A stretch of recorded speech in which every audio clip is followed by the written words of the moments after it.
Today we pulled the mini truck in the garage because it's really cold outside. You like my hat and my glasses? I've been having a problem with the battery. Go to start the truck, it just goes rum, rum. Back up in here, it looks like we have the positive over here, the negative over here. You always want to take the negative off first because while you're turning this nut, if you happen to touch any metal, it won't spark. So that's what we're going to do. We're going to see if we can give this thing a little loosening.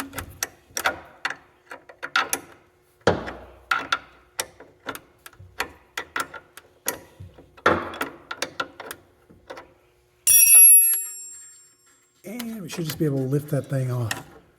Man, that is a tiny little post on that battery. Look at that. They call it a pencil post. I don't know. All right, now that we have the negative taken off, we can come over here to the positive. And now even if we hit the metal, it doesn't hurt anything because there's no circuit to be broken. I don't feel like I'm very coordinated holding the camera and trying to do this with one hand, but looks like we're doing okay. And we should be able to lift that thing right off. All right, next we have this battery hold down that needs to come off, and that looks like a 10 millimeter. So let's, ooh, this thing is already loose. And it looks like it has extra nuts underneath it already. So somebody's been in here doing something. That was pretty straightforward. It just disconnected. You gotta love it when things go easy. All right, and that should be it. We should just be able to pull this battery right out of here. Come on, out of there. There you go. Ew, pretty nasty in here, but not too bad. I don't see a lot of corrosion. A little bit here in the back corner. These battery terminals are just clamped on the wire, so worst case we can just take these off and put something else on. Same on this positive side. It's, wow, pretty nicked up. So we'll take a look at these in a minute. Let's look at the battery first. All right, here's the two batteries side by side. We're putting a little extra charge on this one. It says it's at 80%, so we're gonna go ahead and let that thing charge up. Now you can see the new battery is quite a bit shorter than the old one. The depth is just about the same, so that should work okay. And the width, I don't know, how wide is that? Sure, we're gonna say they're the same. I think we should try the battery in the battery box before we get too excited about the whole situation. Get in there. Uh-oh. Gotta get these leads moved around a little bit. Don't want them arcing on anything right this second. All right, so it fit nicely inside the battery box. That's what I was worried about there.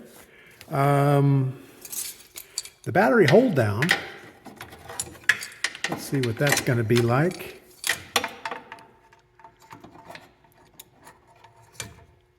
Well, I think we're going to have to do some super modifications on that. Being that the battery is shorter than it was, these little arms either need new holes to go into, or we need to thread this rod more so the nuts can go down further. Or we need little extenders, little spacers here to raise these things up a little bit. Doesn't have to go too far. Let's see where the hole is. They have two holes in here. We're going to go to the bottom one, but it still means there's going to be quite a bit of rod sticking out, which I don't like the look of that. So yeah. Well, we'll figure that out. Sure, it's going to go just about the way you expect. All right, so I think the right thing to do is just drill a new hole down here somewhere.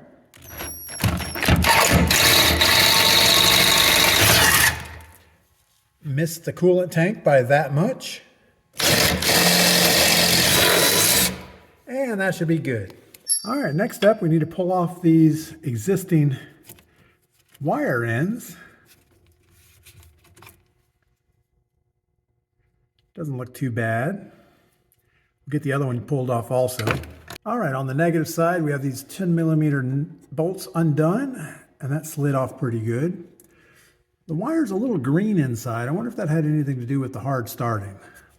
Probably not. So up here on the battery post, you can see their screw down terminals. These old ones kind of slide on. Now the nuts or the bolts are long enough to just clamp them. So we could put this on here. Luckily, it seems like it fits the bottom of the stud. And then we could put a flat washer across the top, maybe, and just sandwich it down. And that way we wouldn't need to modify these at all. And then if I ever go back to the original style battery, they'll work. I don't really like these rusty things sticking out here, so we may clean that up a little bit.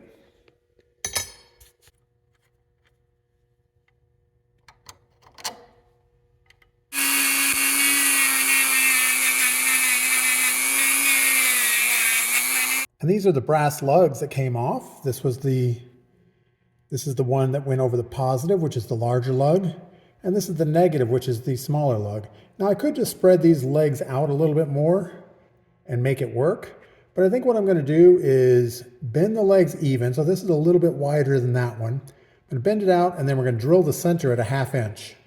That sounds like a plan. All right, after a little bit more work and fitting up the battery hold down, my other idea didn't work because the battery hold down gets way too close to this terminal. So what I ended up doing is cutting the terminal in half, and we'll just use the regular bolt and washer to affix these things to the battery post. That should be a much better connection anyway, and it means I don't have to go buy any more parts. So let's get this all put back together. All right, that's good and tight. All right, that's pretty good. So is it perfect? Nope. But it's good enough for the girls we date. Let's get this protective boot on. Oh, that looks pretty good. Put on the battery hold down. All right, that was a little bit of a fight, but we got the battery tie down hooked into its new holes here at the bottom. Everything looks tight. Let's go see if it runs. All right, we opened up the door to outside. It's really beautiful out there. I think we're going to take this opportunity to clean the spark plugs. It needs to be done anyway. The motor in the mini truck is here under the bed, so we have to pull off this square panel.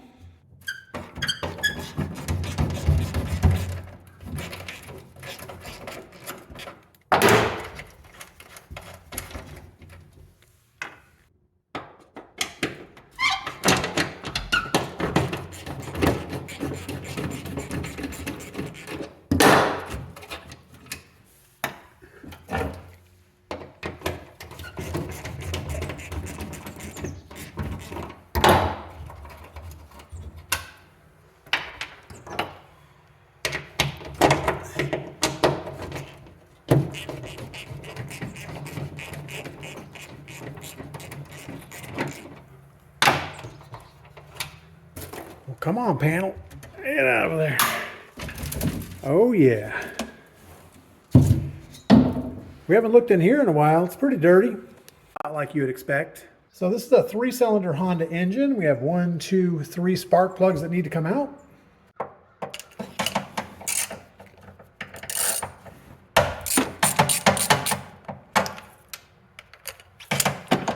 Just going to break all these loose. It shouldn't be very tight. I don't think I tightened them very much last time. I should just be able to twist these things out of here.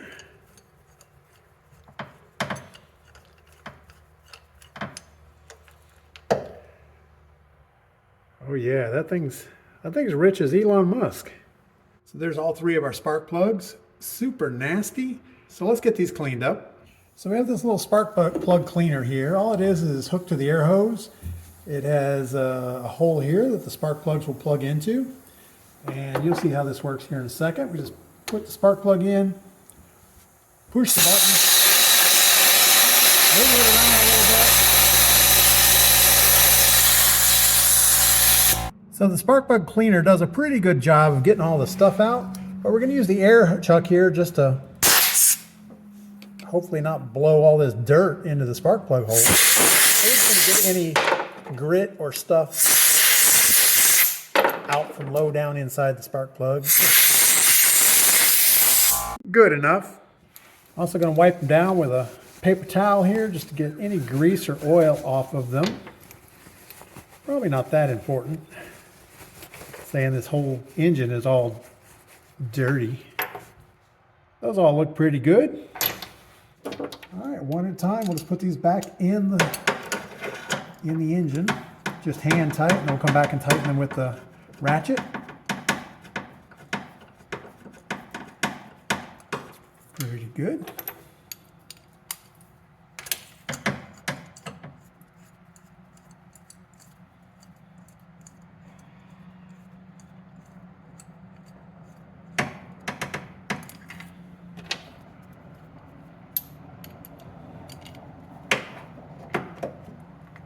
Come on, get in there. All right.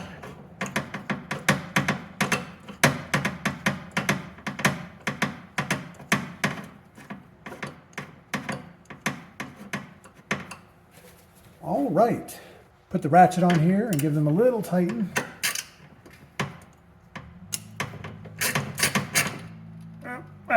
Good enough.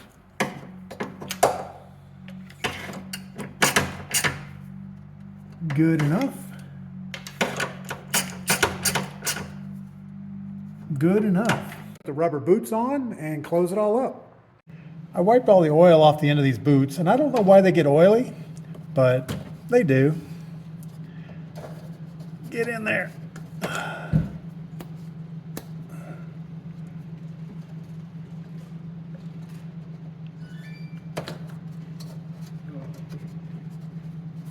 It's like we got the Amazon guy here. I should also take a look at the choke. It's a coolant opened choke. So when the coolant is cold, the choke is full on. And as the engine heats up, the choke turns off. But I think that's running really rich.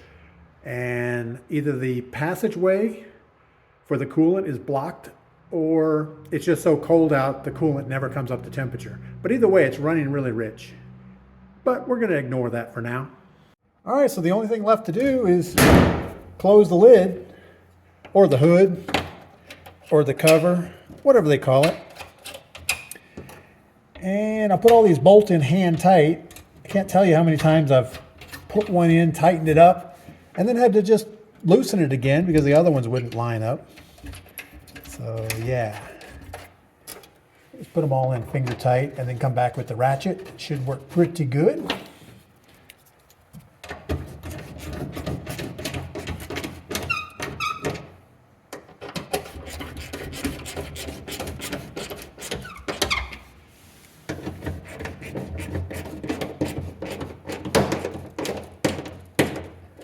All right, and one of the bolts is a different size.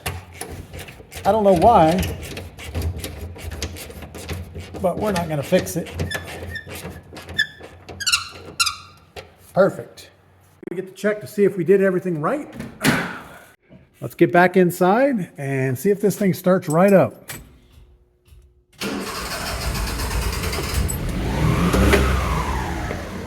Perfect. Has a little bit of black smoke. Black smoke usually means too much fuel. So I know the choke is on because it's really cold out here. We're just going to let it sit here and warm up a little bit. So we've been running for a little while. It seems to be clearing up a little bit, but the temperature gauge is still showing just really cold. And as you can see, there's snow on the ground outside. We might need to go drive it just to heat it up a little bit more. So let's go for a little drive.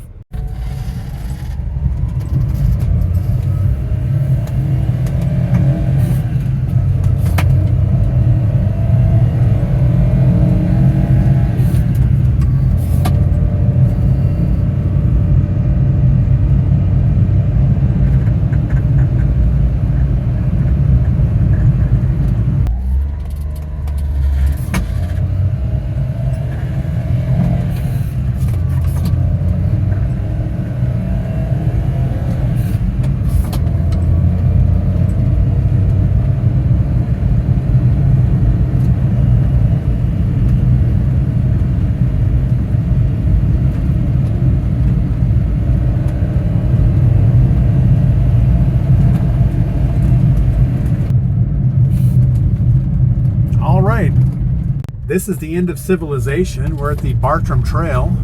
The Bartram Trail runs into the Appalachian Trail going over the Smoky Mountains. So we're just gonna see if we can do a little 3-point turn here, one-handed, since I have to hold the camera with one hand.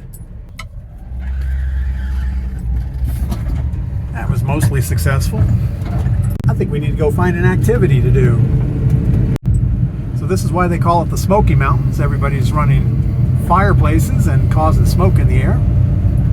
I don't know if that's why they call it the Smoky Mountains or not, but it seems to make sense to me. Yeah, there's nothing nicer than these little back roads. Very little traffic. The only cars you see are your neighbors. And you got to make sure to get a wave into them when they go by. The whole idea of this little road trip was to get the thermostat gauge off of 0 so we can see if the choke opens up. So far, it's still pegged on cold. Well, we're going to head back to the barn and call it good enough for now. All right, we're going to be pulling back into the driveway here soon, so I have to downshift, hard right turn, and do all of that without dropping the camera. Oh my goodness. My coordination is not what it should be. So as you can see, our temperature gauge is still on super cold. Maybe we'll run the heaters for a second, see if that circulates anything. There's definitely warm air coming out, so let's go check the exhaust and see what that looks like. So it's still puffing a little bit of black smoke, which makes me think that the choke is still on. So we're gonna have to sort that out some other day. But you guys get outside, do something fun, come back and tell me about it.